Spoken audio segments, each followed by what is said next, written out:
Hey YouTube, we are back on Let's Go Death for a new top ladder challenge, this time focused on Paige. Paige is no longer the queen of the ladder. In today's fast burn meta, she has become a difficult outsider to play. So today we are testing two Paige compositions created by top 32 world players, a burst oriented mid-range build and a more traditional scaling build. We will take each one into the ladder, see how they perform against the current meta, and determine which composition gives Paige the best chance to strike back. Let's begin top ladder challenge number 2. Before we test the two compositions, here is a quick reminder of how Paige works. Paige is a tier 2 support and control commander, but in the current meta, she is extremely difficult to pilot.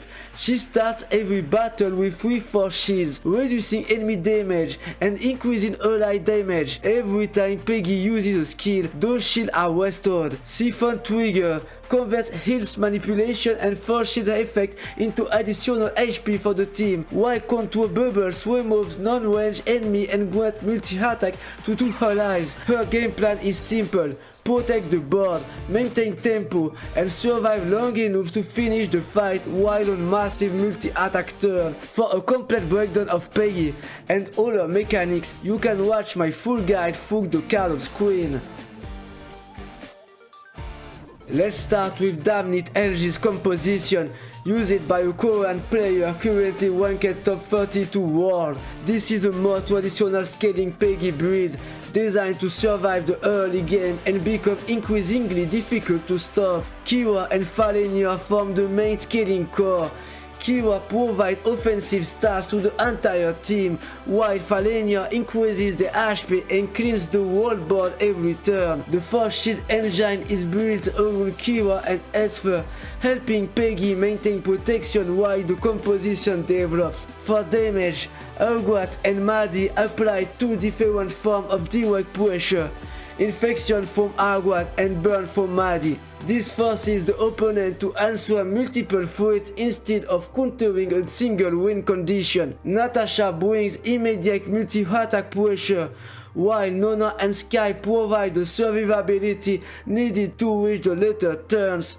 The plan is simple: survive, keep the force shields active, scale through Kira and Vladestiny, and strike back once the opponent starts running out of answers. Now let's see how this composition performs in a real ladder match.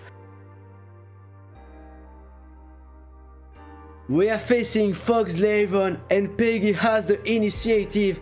Natasha is our opening play. We want immediate pressure, and above all we want to force Lavonne into a defensive position from the very first turn. Fog answers with Nona to slow the game down and protect the board.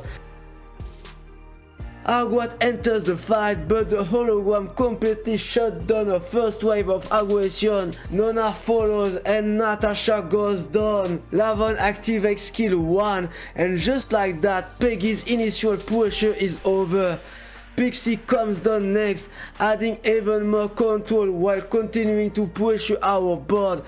Paige activates skill 1, we need the additional stats and we know those 4 shields back online. Esther finally entered the fight, but Pixie immediately stunned her. That is another full turn loss for Paige. Lavonne now accelerates with Natasha and starts taking control of the match. Paige responds with skill 2, removing both Natasha and Nona from the board. This might be our opportunity to turn the game around.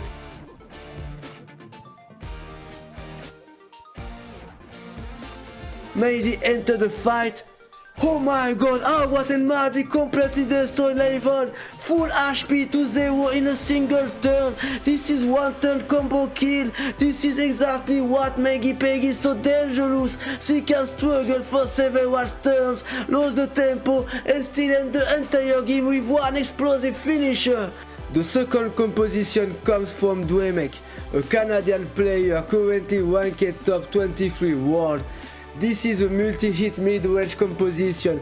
built to apply constant pressure and force the opponent to react before Paige reaches a late game finisher. Victoria is the core unit of the composition. Her double hit stimulate enables some absurd combination, especially with Esper. Esper can move across the different columns, attack repeatedly, and keeps taking additional hits throughout the fight. Zelia already has multi-attack, allowing her to reach and eliminate the enemy backline, while Kiana follows up by executing weakened targets. Zoe and Chloe provide recurring pressure for rebirth. Even after being removed, they can continue to returning to the board and force the opponent to spend more resources dealing with them. 16 helps weaken the enemy units and prepares them for the composition repeated attacks. Finally, Pixie and Maddie provide an alternative win condition. If we lose control of the board, Pixie can slow the opponent down while Maddie applies burn pressure directly to the enemy commander. The goal is not to wait for one massive combo.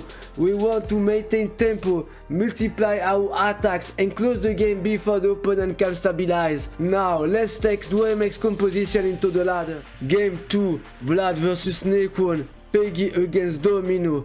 This is a matchup where we need to win quickly. Domino can generate an absurd amount of stats if we give her enough time to develop the board. Paige opens with Esper to apply immediate pressure. Domino's passive activates into Mitsuki, one of her strongest units for generating stats. Fortunately for us, Mitsuki lowers this time and the opening is not as explosive as it could have been. Victoria is drawn and deployed immediately. Esper receives a double hit stimulate and our multi-hit engine is now online.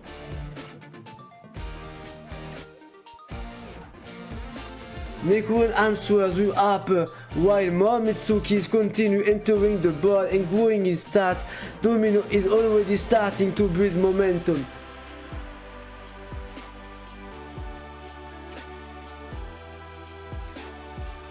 Kiana comes down to provide the execution.